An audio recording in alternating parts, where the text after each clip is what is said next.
स्वागत है मेरे प्यारे बच्चों आपका गुरु मंत्रा एकेडमी में। और आज हम लोग जो चर्चा करने जा रहे हैं मैथ शिक्षण में जो तीसरा टॉपिक है मेरे प्यारे बच्चों, गणित की भाषा, लैंग्वेज ऑफ मैथमेटिक्स या लैंग्वेज ऑफ मैथ्स, उसकी चर्चा करने जा रहे हैं।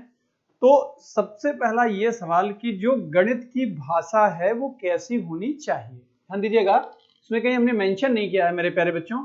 तो गणित की भाषा कैसी होनी चाहिए, एक तो पहला जो ऑप्शन है वो लचीली होनी चाहिए, दूसरा जो ऑप्शन है वो बहुत दृढ़ होनी चाहिए, दृढ़ यानी रिजिड होनी चाहिए, तीसरा जो ऑप्शन है वो सुदृढ़ होनी चाहिए, ठीक, और एक ऑप्शन, ठीक, इनमें से कोई नहीं, नन ऑफ दीज। तो मेरे प्यारे बच्चों कौन सा इसमें ऑप्शन होगा? शुरुआत में यहीं से कर रहा हूं कि गणित की जो भाषा है, गणित की भाषा वो कैसी होनी चाहिए, लचीली यानी फ्लेक्सिबल, दृढ़ यानी रिजिड, सुदृढ़ यानी सिस्टमेटिकली रिजिड, या नन ऑफ दीज। तो ध्यान दीजिएगा, मैथ में जो भी चीजें होती हैं वो सब लॉजिक बेस्ड होती हैं, तर्क आधारित होती हैं। तो जो चीज तर्क आधारित होगी, ठीक है, तो बिल्कुल वो लचीली नहीं हो सकती। ध्यान दीजिएगा, वो लचीली कभी नहीं होगी। जो लॉजिक बेस्ड होगा वो फ्लेक्सिबल नहीं होता, लॉजिक फ्लेक्सिबल नहीं होता, लॉजिक लॉजिक होता है, राइट। तो कहने का मतलब लचीली तो नहीं होगा। लचीली का मतलब जैसे a प्लस बी का whole square equals to A square plus B square plus 2ab है, कोई इसको 3ab नहीं कर सकता, ठीक है। ये लॉजिक है a प्लस बी के होल स्क्वायर के फार्मूले का, ऐसे a प्लस बी के होल क्यूब का, राइट। तो बहुत दृढ़ भी नहीं कह सकते, ऐसा क्यों? क्योंकि भाई a प्लस बी का होल स्क्वायर है, A square plus B square plus 2ab कोई लिखेगा, कोई A square plus 2ab plus B square लिखेगा, ठीक। लॉजिक के साथ कर रहा है, वो तीनों जो टर्म है, तीनों जो पद है वो इस्तेमाल कर रहा है, कोई दिक्कत की बात नहीं, ठीक, यानी सही है, आगे पीछे कर सकता है। कहने का मतलब बहुत ज्यादा दृढ़ नहीं है, यानी रिजिड नहीं है, एक जगह पे हो गया तो वो बिल्कुल वहीं रहेगा, ऐसा कुछ नहीं है। हाँ, जो ये ऑप्शन है सुदृढ़, सिस्टमेटिकली रिजिड, यानी चीजें सिस्टम में होना चाहिए, तो रिजिड है तो कोई दिक्कत नहीं है, ठीक। तो लॉजिक भी है और लॉजिकल भी है और रिजिड भी है, दोनों चीजें हैं, तो उसको बोला जाएगा सिस्टमेटिकली रिजिड। तो नन ऑफ दीज वैसे भी नहीं होगा। तो क्या निकल के आया मेरे प्यारे बच्चों की गणित की जो भाषा होती है, ध्यान दीजिएगा, गणित की जो भाषा होती है वो क्या होती है? सुदृढ़ होती है। क्या होती है? सुदृढ़, सिस्टमेटिकली रिजिड होती है। ये पहली चीज निकल के आई। क्लियर हुआ? ये ध्यान रखिएगा मेरे प्यारे बच्चों। चलिए अब हम लोग आगे बढ़ते हैं और ये बात करते हैं कि जो गणित की भाषा है, ठीक है, उसकी अपनी स्वयं की भाषा होती है। स्वयं की भाषा, देखिए बोर्ड पे मेंशन है, गणित की जो भाषा होती है वो अपनी स्वयं की होती है। क्यों?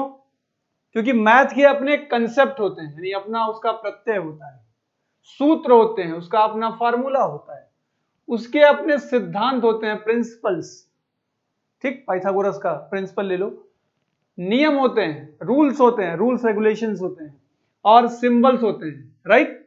अब सिंबल्स में भाई जैसे प्लस है, माइनस है, मल्टीप्लिकेशन है, ये डिवीजन, ये कहीं और इस्तेमाल कर पाओगे क्या? किसी और सब्जेक्ट में होगा क्या? नहीं होगा ना, मैथ ही में होगा। तो कहने का मतलब अब पाइथागोरस का थ्योरम आप हिंदी में थोड़ी अप्लाई कर पाओगे, नहीं कर पाओगे ना, तो उसका जो कंसेप्ट है केवल मैथ में लगेगा ना। तो कहने का मतलब कि गणित की स्वयं की भाषा होती है, इसलिए क्योंकि गणित का अपना खुद का कंसेप्ट होता है, यानी प्रत्यय होता है, खुद का सूत्र यानी फार्मूला होता है, ठीक है, और सिद्धांत प्रिंसिपल्स होते हैं, नियम रूल्स होते हैं, और संकेत सिंबल्स होते हैं। तो कुल मिलाकर ये जो इतनी चीजें हैं ये क्या करती हैं? ये गणित की भाषा को जन्म देती हैं मेरे प्यारे बच्चों, ये ध्यान दीजिएगा, राइट। तो इसलिए कहा जाता है कि गणित की स्वयं की भाषा होती है, यानी मैथ की हिमसेल्फ की लैंग्वेज होती है, राइट। इतनी बात समझ में आई? तो ये तो पहला पॉइंट हमने डिस्कस किया।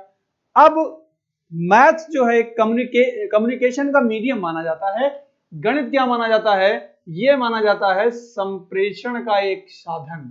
मैथ क्या माना जाता है? संप्रेषण का एक साधन माना जाता है मेरे प्यारे बच्चों। संप्रेषण यानी कम्युनिकेशन का एक मीडियम माना जाता है, संप्रेषण का एक साधन। कौन कौन सी बातें हो सकती हैं? कुछ नई चीजें निकल के आएंगी, जरा समझना है हमको। क्या है? पहला पॉइंट ये कहता है कि मैथ में कोई एक विचार है, कोई एक थॉट है, उसको हम अनेक प्रकार से रिप्रेजेंट कर सकते हैं, नहीं, किसी एक विचार को अनेक प्रकार से प्रदर्शित कर सकते हैं। जैसे अगर मैं कहूं किसी चीज का योग करो, दो संख्याएं हैं, योग करो। तो योग करने के स्थान पर हम लोग उसको जोड़ना भी कह सकते हैं, कुल कितना होगा ये भी कह सकते हैं, और मान ज्ञात कीजिए ये भी कह सकते हैं। तो योग के स्थान पर, कहने का मतलब केवल एक ही विचार था, ठीक है, उसको हम लोग एक विचार को अनेक प्रकार से क्या कर सकते हैं, प्रदर्शित कर सकते हैं। ये बात समझ में आई। जैसे इसकी जगह क्या होता, इसकी जगह व्यवकलन होता। ध्यान दीजिएगा, अगर मेरे प्यारे बच्चों योग की जगह क्या होता, व्यवकलन होता, तो व्यवकलन को क्या कहते हैं, मैं थोड़ा सा बता दूं आपको। अगर इसी योग की जगह क्या हो जाता, ये हो जाता व्यवकलन। क्या हो जाता, व्यवकलन।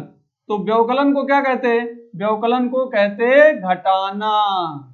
क्या कहते, घटाना कहते, ठीक। ये कितना कम, कितना कम, ठीक है। तो इन सब चीजों से इसको दिखाते हैं। कहने का मतलब कि एक ही विचार को हम अनेक प्रकार से व्यक्त कर सकते हैं। यह बात समझ में आई सबके। चलिए आगे हम लोग ये समझेंगे मेरे प्यारे बच्चों, ये समझ में आई, एक ही विचार को अनेक प्रकार से हम लोग प्रदर्शित कर सकते हैं। वो मैंने एक योग का एग्जांपल दिया और एक व्यवकलन यानी सब्सट्रैक्शन और एक एडिशन कर दिया, राइट। चलिए अब कोई शब्द समझ लो कि मूल है, रूट, मूल, तो इसको हम समीकरण यानी इक्वेशन के केस में हम इसको समीकरण के मूल कह सकते हैं, ठीक, वर्गमूल कह सकते हैं, स्क्वायर रूट, घन मूल कह सकते हैं, क्यूब रूट। तो शब्द जो मूल है यानी रूट जो है, उसको अलग अलग सिचुएशन में अलग अलग नामों से हम लोग उसको प्रदर्शित कर सकते हैं। जैसे समीकरण के केस में समीकरण का मूल कहलाएगा, रूट्स ऑफ स्क्वायर कहलाएगा, सॉरी रूट्स ऑफ इक्वेशन कहलाएगा। वर्गमूल यानी स्क्वायर रूट, आप जानते हैं स्क्वायर रूट क्या होता है, वर्गमूल जिसको बोलते हैं। घन मूल क्या होता है, क्यूब रूट होता है। देखो मूल अलग अलग जगह लग के अलग अलग चीजें प्रदर्शित कर रहा है, तो ये भी चीज आपको समझनी थी, ठीक है। अच्छा, अगला जो पॉइंट है कि गणित की भाषा में कोई वस्तु है यानी कोई ऑब्जेक्ट है, ध्यान दीजिएगा, और उसका जो नाम है, इन दोनों में अंतर होता है। वस्तु का मतलब एक कंप्लीट व्यवस्था और नाम का मतलब उसका एक स्पेसिफिक चीज, ठीक है। तो वस्तु एक कंप्लीट व्यवस्था है, मतलब जैसे हमने कहा, हमने अगर संख्या की चर्चा की, ध्यान दीजिएगा, संख्या की बात की, तो संख्यांक क्या होगा, उसका एक भाग होगा, यानी न्यूमेरल्स उसका एक भाग होगा, यानी संख्याओं को कैसे हम लोग प्रदर्शित करते हैं वो संख्यांक, राइट। अच्छा, अब अगर हम भिन्न की बात कर लें, भिन्न वस्तु का नाम है, तो जो उससे संबंधित भिन्नात्मक संख्याएं होंगी वो उसके नाम हो जाएंगे। जैसे भिन्न एक बड़ा रूप है, ठीक, भिन्न एक बड़ा रूप है, फ्रैक्शन। मैं कहूं समान भिन्न, ठीक, लाइक फ्रैक्शन, असमान भिन्न, अनलाइक फ्रैक्शंस, राइट। तो ये सब क्या है, ये सब भिन्नात्मक संख्याएं हैं, ये उसका एक स्पेशल नेम है, राइट। तो ये इसमें अंतर होता है। ये बात समझ में आई, क्लियर हुई ये बात। अब हम लोग आगे बढ़ते हैं। अब ये देखते हैं, अगर हम गणित में, ध्यान दीजिएगा, अगर हम मैथ में कोई क्वेश्चन सॉल्व कर रहे हैं, ठीक है, या कोई क्वेश्चन या कोई प्रश्न सॉल्व कर रहे हैं, तो उसमें सबसे खास बात क्या होनी चाहिए, देखो मैं इसको अंडरलाइन कर रहा हूं, सबसे खास बात कि उसमें सबसे पहली चीज तो विचारों की शुद्धता होनी चाहिए। गणित में प्रश्नों को हल करते समय विचारों की शुद्धता होनी चाहिए, और क्या होनी चाहिए, और दूसरी चीज इसमें आंकड़ों की शुद्धता होनी चाहिए। दो चीजें, विचारों की शुद्धता और आंकड़ों की शुद्धता, ये बनाए रखने के लिए क्या करेंगे, हम उसको हल करेंगे विशेष विधि से, यानी जो स्पेशल लॉजिक होगा उससे उसको हल करेंगे, और क्या करेंगे, उसको विभिन्न चरणों में उसको लिख देंगे, राइट।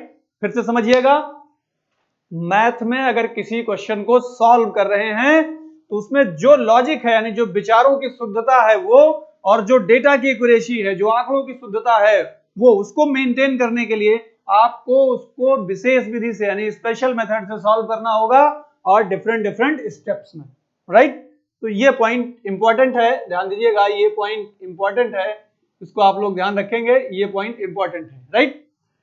चलिए, यहां से क्वेश्चन भी आया है एग्जाम्स में, तो ये सारी चीजें क्लियर हुई, बात समझ में आई। स्वयं की भाषा बताया और बताया संप्रेषण का एक साधन, मैंने ये दो चीजें क्लियर की, इसके अंतर्गत ये सब सारी चीजों की हमने चर्चा कर ली। अब आइए मेरे प्यारे बच्चों, अब हम ये बात करेंगे कि जो गणित की भाषा है, मैथ की जो लैंग्वेज है, उसकी स्पेशल कैरेक्टरिस्टिक्स क्या होती है, उसके मुख्य गुण क्या होते हैं। यहां से भी क्वेश्चन आया है, काफी इंपॉर्टेंट पॉइंट है। तो ध्यान दीजिएगा, गणित की जो भाषा है, अगर इसके मुख्य गुण की बात करें हम लोग, तो मैथ में तो आप जानते हैं कि तीन ही चीजें स्पेशल होती हैं। एक तो मैथ में जो चीज आप सॉल्व कर रहे हो, अभी मैंने बात की थी आंकड़ों की शुद्धता, एक्यूरेसी बहुत जरूरी है। एक्यूरेसी यानी आंकड़ों की जो शुद्धता है, एक्यूरेसी वो बहुत जरूरी है, ठीक। और दूसरी चीज ध्यान दीजिएगा मेरे प्यारे बच्चों, दूसरी चीज क्या है कि जो रियलिटी है, यानी जो आना चाहिए एक्चुअल में, जो एक्चुअल में आना चाहिए, वर्दीनेस, यथार्थता, वो बहुत जरूरी है। और तीसरी सक्षमता, कॉम्पिटेंस, यानी वो जिस चीज के लिए हम लेके चल रहे हैं उसको, जो लॉजिक लेके चल रहे हैं, क्या उसके लिए वो बेहतर है? अगर है तो उसको अप्लाई करके उस समस्या का हम लोग समाधान निकाल लेंगे, ठीक। तो पहली चीज इसमें विचारों की शुद्धता, यानी जो लॉजिक हो वो बेहतर होना चाहिए, और जो लॉजिक लेके चल रहे हैं वो बिल्कुल सही होना चाहिए, ठीक। सही लॉजिक, मिलता जुलता होना चाहिए, बहुत अलग से लॉजिक नहीं होना चाहिए, और लॉजिक वो फिट भी बैठना चाहिए, राइट। तो एक्यूरेसी, वर्दीनेस और कॉम्पिटेंस, ये सारी चीजें होनी चाहिए गणित की भाषा में। आप ध्यान रखेंगे, शुद्ध होना चाहिए, यथार्थ होना चाहिए, और वो लॉजिक उस पर फिट बैठना चाहिए, यानी सक्षमता होनी चाहिए उस लॉजिक में, राइट। तो ये गणित की भाषा के मुख्य गुण थे जो मैंने चर्चा किया। इस पर प्रश्न भी आया है। अच्छी परिभाषा, अगर मैथ में कोई अच्छी डेफिनेशन है तो उसके क्या क्या गुण हो सकते हैं, उसके क्या क्या कैरेक्टरिस्टिक हो सकते हैं। ध्यान दीजिए, अगर कोई भी चीज अच्छी है तो पहली चीज तो वो विश्वसनीय होनी ही चाहिए। क्या होनी चाहिए? विश्वसनीय, रिलायबल होनी चाहिए, और सिद्धांतों पर आधारित यानी प्रिंसिपल बेस्ड होनी चाहिए। यानी सबसे पहली चीज, कोई भी चीज अच्छी है तो भाई जाहिर सी बात है रूल रेगुलेशन फॉलो करेगी तभी तो अच्छी मानी जाएगी वो। और दूसरी चीज वो रिलायबल होनी चाहिए, विश्वसनीय होनी चाहिए, पहला पॉइंट। दूसरा पॉइंट क्या होना चाहिए? जो भी चीज उसमें व्यक्त की जाए, रिप्रेजेंट की जाए, राइट, वो बहुत आसान हो, उसमें कठिन शब्दों का बिल्कुल इस्तेमाल ना हो, तो वो भी चीज बिल्कुल लिखी गई, यानी उसकी अभिव्यक्ति क्या हो, आसानी से उसको समझा जा सके और कठिन शब्दों का प्रयोग ना हो उसमें, ठीक। यानी जो भी चीज उसमें बताई जाए वो आसानी से समझी जा सके और कठिन शब्दों का, डिफिकल्ट जो वर्ड्स हैं उनका यूज ना किया जाए, राइट। अगला जो पॉइंट है, इसमें केवल अनडिफाइंड, ध्यान दीजिएगा, इसमें केवल अनडिफाइंड, अपरिभाषित या पूर्व परिभाषित शब्दों का प्रयोग ही नहीं, बल्कि क्या हो, जो भी शब्द इस्तेमाल किए जाएं, जो भी वर्ड पावर इस्तेमाल किया जाए वो मीनिंगफुल हो। मीनिंगफुल का मतलब, कहने का मतलब, वो उद्देश्य एवं निहितार्थ पूर्ण हो, ठीक। यानी उनका कुछ ना कुछ उद्देश्य हो और उनका कुछ ना कुछ अर्थ निकलता है। यानी कहने का मतलब, जो परिभाषा में जो शब्द इस्तेमाल किए जाएं वो अनडिफाइंड, ठीक है, हो सकते हैं, प्री डिफाइंड भी हो सकते हैं, अपरिभाषित या पूर्व परिभाषित हो सकते हैं, कोई दिक्कत की बात नहीं है, नहीं, ठीक है। लेकिन उसमें उसका जो उद्देश्य हो मेरे प्यारे बच्चों, उद्देश्य और उसका जो निहितार्थ, उसकी जो मीनिंग हो वो क्लियर होनी चाहिए, तब वो अच्छी परिभाषा मानी जाएगी।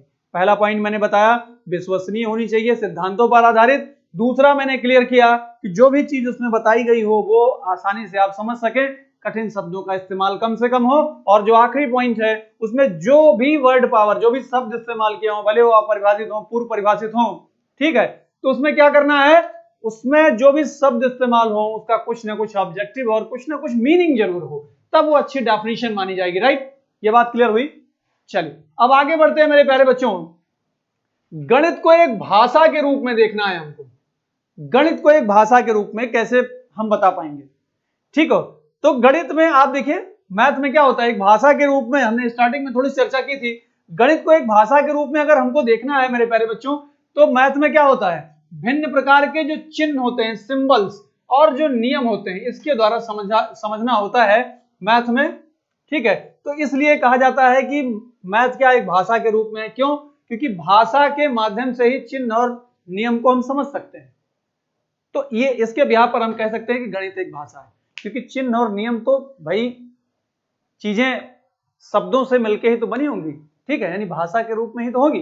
तो कहने का मतलब भिन्न प्रकार के चिन्ह और नियम द्वारा इसको समझना होता है, इसलिए हम कहेंगे गणित एक भाषा के रूप में है, राइट। तो ये पहला पॉइंट। दूसरा, सीखने सिखाने में हमको डिफरेंट टीचिंग मेथड्स, ठीक है, को जानने में ये सहायक होती है। भाई जो भी मेथड होगा, आगमन, निगमन, ठीक है, आ रही बात समझ में? आगमन हो गया, निगमन हो गया, और प्रयोगशाला, जितनी भी विधियां हैं, कहने का मतलब XYZ, राइट, संश्लेषण और विश्लेषण जो भी हैं, तो कहीं ना कहीं ये सब विधियां जो हैं हमको गणित सीखने सिखाने में काफी मदद करती हैं। और इन सब में आप जानते हैं ये सब भाषा के रूप में होती है, ठीक है, गणित की भाषा में सारी चीजें लिखी रहती हैं। तो इसके माध्यम से भी हम कह सकते हैं कि गणित एक भाषा के रूप में होता है, ठीक। अब भाई शिक्षण विधियों में तो फार्मूला नहीं लिखा होगा ना, वो सारी चीजें लैंग्वेज के ही फॉर्म में लिखी होंगी, तो इसके माध्यम से कह सकते हैं कि गणित भाषा के रूप में बिल्कुल होती है। चलिए अगला जो पॉइंट है, इसमें क्या होता है, इसमें जो कॉम्प्लेक्स चीजें होती हैं ये समझने में काफी मदद करता है, और जो लॉजिकल थॉट्स होते हैं, लॉजिकल थिंकिंग, वो उसको क्या करता है, उसको बढ़ावा देता है, ठीक। यानी तो इसके माध्यम से भी हम समझ सकते हैं कि गणित एक भाषा के रूप में होती है। यानी कि जो कॉम्प्लेक्स चीजें हैं, कॉम्प्लेक्स जो लॉजिक्स हैं, कॉम्प्लेक्स जो वर्ड्स हैं, मीनिंग है उनको समझना, और तार्किक चिंतन, भाई जाहिर सी बात है मैथ में है तो लॉजिक तो बढ़ेगा, ठीक है, तो उसको बढ़ावा, तो ये गणित एक भाषा के रूप में होगी तभी संभव होगा। और लास्ट, इसमें जो एक्सपीरियंस होगा, आपका एक्सपीरियंस, और जो आपका कलेक्शन होगा, संग्रहण करना और समस्या समाधान में ये सहायक होती है, इसलिए हम कहेंगे गणित भाषा के रूप में। भाई आप मैथ में क्वेश्चन सॉल्व कर रहे हो, कॉन्सेप्ट, लॉजिक, ट्रिक्स, सारी चीजें सीख रहे हो, तो आपको एक्सपीरियंस हो रहा है, वो चीजें आप अपने पास रखते हो, और समस्या समाधान जब करते हो तो काफी मदद करती है आपकी, ठीक है। तो वो तो सब फार्मूले के रूप में नहीं रहता ना, वो तो एक लैंग्वेज के रूप में आपके कंसेप्ट में रहता है, तो दैट इज कॉल्ड मैथ की लैंग्वेज कहलाती है, ठीक है, लैंग्वेज ऑफ मैथ्स। ये बात समझ में आई? फिर से समझ लो, गणित एक भाषा के रूप में हम कहेंगे क्योंकि मैथ में हम लोग चिन्हों और नियमों के द्वारा चीजों को सीखते हैं, इसलिए गणित एक भाषा के रूप में, सीखने सिखाने में शिक्षण विधियों का इस्तेमाल करते हैं, इसलिए एक भाषा के रूप में, और जटिल चीजों को समझने में, ध्यान दीजिएगा, और तार्किक चिंतन को बढ़ावा देता है, इसलिए गणित एक भाषा के रूप में। अनुभव यानी आपका एक्सपीरियंस, संग्रहण जो कलेक्ट कर रहे हैं, और जो समस्या समाधान में जो सहायक हो रहा है, इसका मतलब गणित एक भाषा के रूप में। ये सारी चीजें क्लियर हुई, ठीक। देखिए इसमें जो सेकंड पॉइंट है, इसमें शिक्षण विधियों की बात करें, इससे हम लोग कर लेंगे, जटिलताओं को समझने में या तार्किक चिंतन को बढ़ावा देता है, तो भी एक भाषा के रूप में रिप्रेजेंट करेंगे हम लोग। अनुभव और जो संग्रहण और समस्या समाधान, तो भी एक भाषा के रूप में। यह बात इतनी समझ में आई?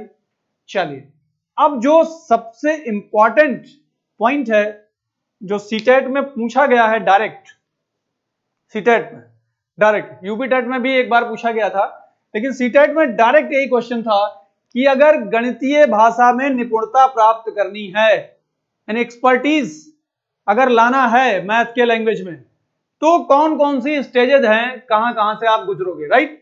तो अगर मैथ की लैंग्वेज में एक्सपर्ट बनना है, एक्सपर्टीज लानी है बच्चे के अंदर, तो या बनना है, तो कैसे क्या करेंगे? सबसे पहले बच्चे को उसकी जो डेली लाइफ है, जो दैनिक भाषा है, रोजमर्रा की भाषा, देख रहे हैं आप, रोजमर्रा की भाषा, उसमें चीजों को सिखाएंगे। फिर क्या करेंगे?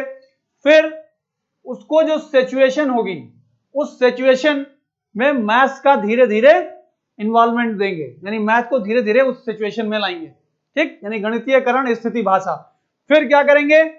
अब जब बच्चे को आपने थोड़ा बहुत सिखा दिया, तो उसको क्वेश्चन देंगे सॉल्व करने के लिए, ठीक, क्वेश्चन देंगे सॉल्व करने के लिए, बच्चा सीख जाएगा काफी कुछ। फिर उसको इशारे में बताएंगे, प्रतीकात्मक भाषा, फिर बता देंगे बेटा मैंने आपको लॉजिक सिखा रखा था, उस लॉजिक से सॉर्ट आउट करो, बच्चा उसको आसानी से सॉर्ट आउट कर लेगा। यह बात इतनी समझ में आई? सबसे पहले क्या करेंगे? गणितीय भाषा में निपुणता लाना है, बच्चे को उसकी रोजमर्रा की भाषा से जोड़ देंगे। फिर क्या करेंगे? फिर जो स्थिति बनेगी, जो माहौल बनेगा, उसमें बच्चे को गणित सिखाने की कोशिश करेंगे, फिर उसको समस्या समाधान करने को देंगे, उसका एप्लीकेशन, और फिर बता देंगे कि मैंने आपको सिखाया था, यानी कि उसको प्रतीकात्मक भाषा, संकेतों में हम लोग उसको बताएंगे कि बेटा इसको ऐसे सॉल्व कर लो, सॉर्ट आउट हो जाएगा। होता भी वही है, ठीक है, होता भी यही है, जनरली आप देखे होंगे। तो कुल मिला के मेरे प्यारे बच्चों, मैं आज ये आपको बता रहा था कि जो गणित की भाषा होती है, उसमें कौन कौन सी चीजें इंपॉर्टेंट है, कौन कौन सी चीजें समझनी है, तो ओवरऑल मैंने आपको बताया, ठीक। गणित एक भाषा के रूप में क्यों, ये भी बताया मैंने, चर्चा की। गणित भाषा के कौन कौन से गुण होते हैं, उनकी भी चर्चा की। अच्छी परिभाषा के क्या क्या गुण हो सकते हैं, उनकी भी चर्चा की। ओवरऑल जो ये वीडियो है, वो काफी इंपॉर्टेंट रहेगा गणित की भाषा को लेके मेरे प्यारे बच्चों। जो गणित का शिक्षण है उसको लेके काफी इंपॉर्टेंट है, आप लोग इसको जरूर देखेंगे, ठीक है। और इसके बाद हम लोग फिर अगले वीडियो में इससे भी बेहतर टॉपिक, इससे भी बेहतर मतलब सारे जो टॉपिक बेहतर हैं, लेकिन इससे भी बेहतर टॉपिक लेके आएंगे, ठीक। और आपको उसमें समझाएंगे कि चीजें और मैथ्स के शिक्षण में कितनी बेहतर हो सकती हैं, राइट। चलिए आज के लिए इतना ही, धन्यवाद।